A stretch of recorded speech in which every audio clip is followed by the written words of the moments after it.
Welcome back. This is part 2, and this is Hinchusatsu. Let's continue where we left off, with the Kaiju. The Kaiju in the show are the most incredible highlights that sports awesome designs and surprisingly wacky personalities, for the most part. Something I can save until I touch upon the effects. They are just a testament to the wild and creative imaginations of what personifies the term Kaiju, based on the meaning, and I love a lot of them. Some of them, at least. Not to literally round out the entire roster count, but I will still pick many of them that are noteworthy, as well as being my favorite picks. No specific order in which the monster first appeared, just going a little all out. Bemular, I want to spotlight just for being the first monster to kickstart this Ultra vs. Kaiju fight formula. Red King is hands down my #1 favorite.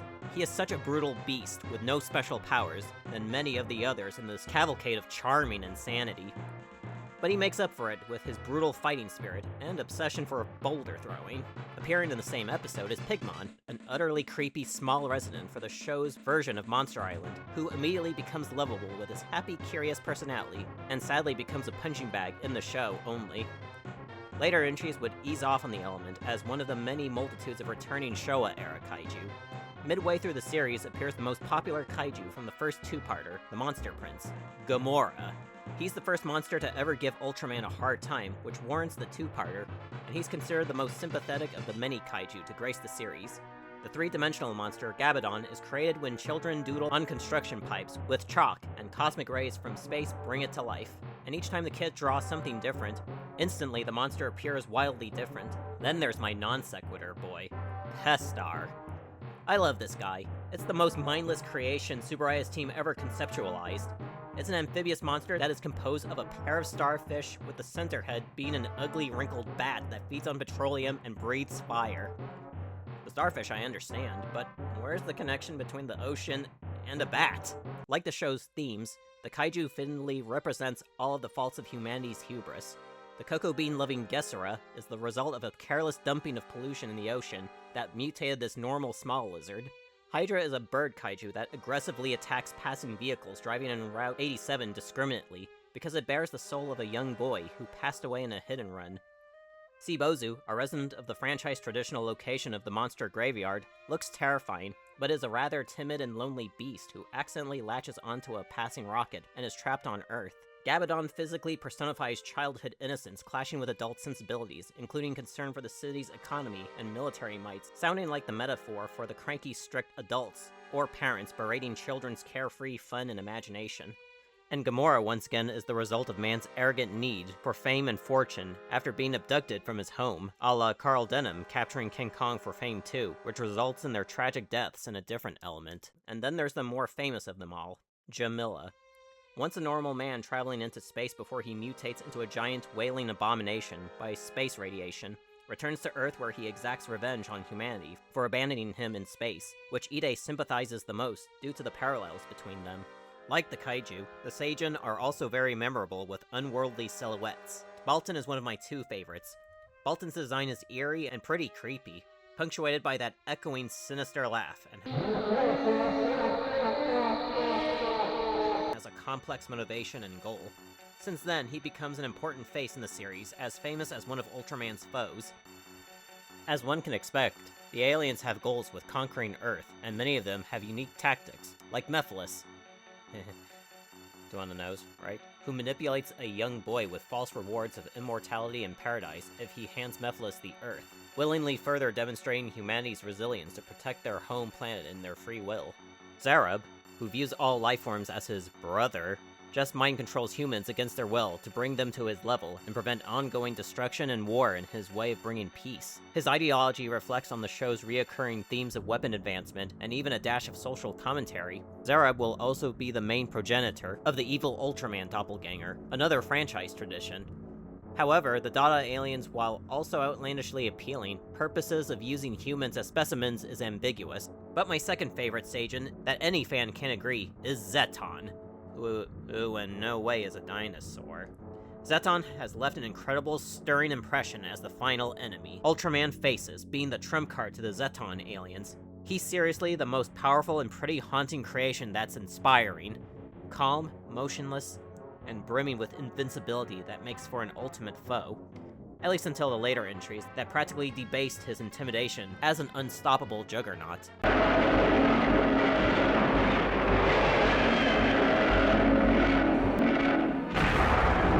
The effects are absolutely outstanding. I mean, they are all, not some. Perfect. Print it. Let's move on. Don't you want to do another take? But still a marvel from their detailed scope and modeled work on the SSSP's arsenal of vehicles. Nothing short on exquisite. And a few of the episodes' use of miniature scale is punctuated by such beautiful POV shots.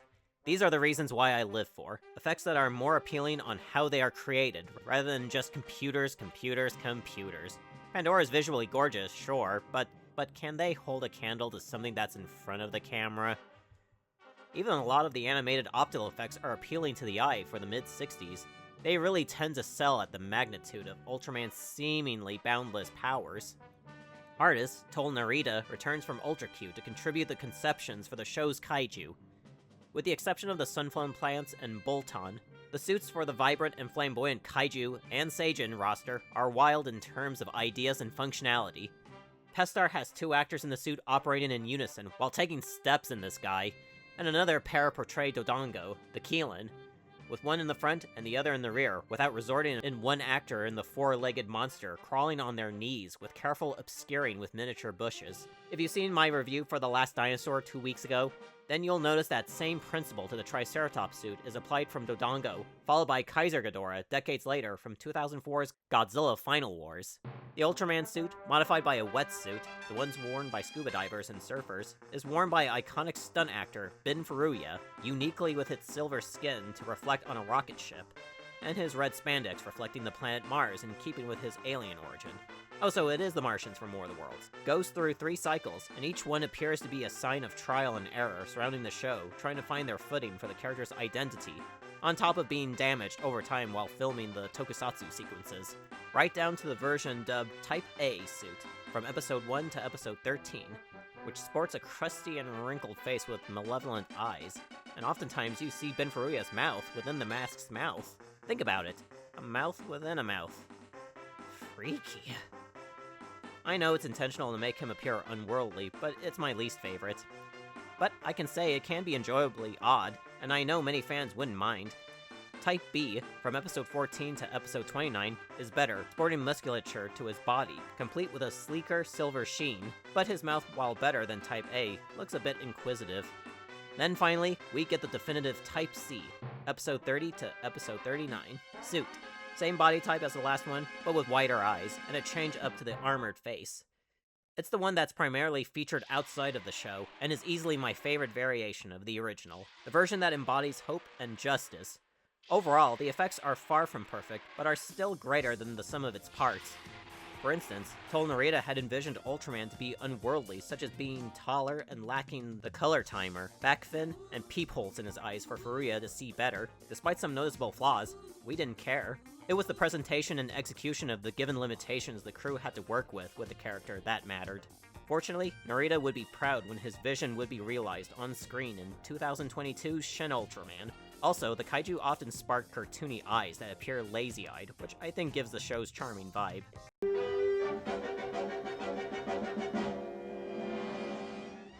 Kunio Miyauchi composes for the score, fresh from his work for Ultra Q, and he gives us a jazz-like score that runs the gamut on jovially upbeat, militaristic, and occasionally mixing the residual eerie mood of Ultra Q. When I listen to his score in the show, it leaves me with a cheery, nostalgic feeling.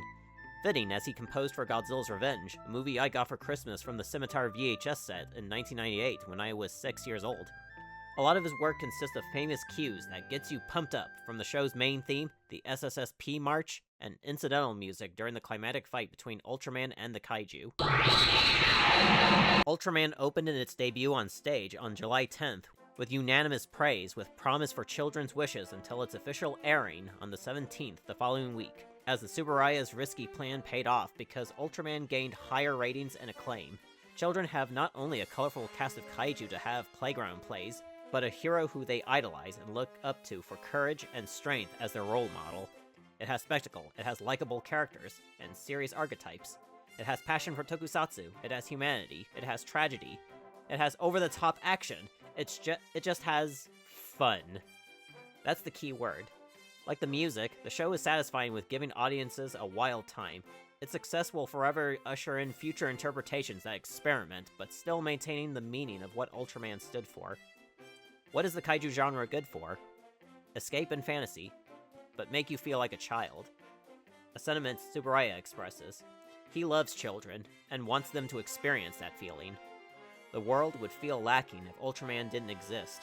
Godzilla's amazing, but where Godzilla elicits fear and punishment, Ultraman enlightens and optimistically believes humanity's good intentions, which is what makes the original an essential addition to our library of superhero and tokusatsu entertainment. If Godzilla is one of my favorite movies, then Ultraman is one of my favorite TV shows.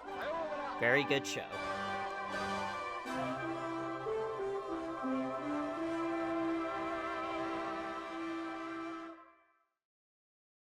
Something funny going on. Normally I don't do this, but I have a tough time while trying to decide what bit I want to include, but this could be the only time I do this, so... Here.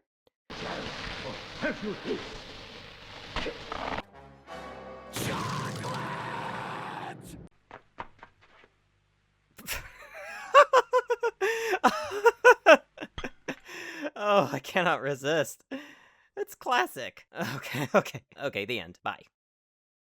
So now that I finally pulled through and finished the two-parter, it's time I ask, what do you love about Ultraman? What is your favorite kaiju in the show?